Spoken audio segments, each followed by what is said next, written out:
ও আমরা সকাল থেকে এখানে আজকে ডোর টু ডোর প্রোগ্রাম করছি, বাড়ি বাড়ি গিয়েছি, মানুষের সাথে কথাও বলেছি।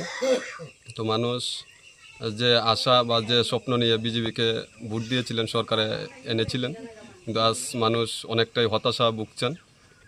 তাদের যে দাবি দাওয়া ছিল, সেই দাবি দাওয়াগুলি আজ সরকার সেদিকে কোনো লক্ষ্য রাখছেন না।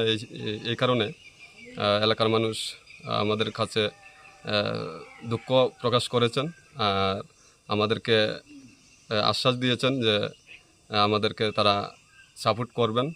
তো আমরাও আশ্বাস দিয়েছি যে আমরাও যদি আমাদের সরকার যদি হয়, যদি আমরা জয়ী হতে পারি, তো আমরা এলাকার মানুষের এই সমস্যাগুলি সমাধানের চেষ্টা করব। আপনি কি মনে করছেন আপনার সঙ্গে কার রাজনীতি প্রতিদ্বন্দ্বী হিসেবে ভোটের ময়দান লড়াই হবে? আহ, হতে পারে, এখানে তো বিভিন্ন দলই দিয়েছে, তো বিজেপি সাথে নয়তো মতার সাথে লড়াই হতে পারে। এটাই আমাদের আশা।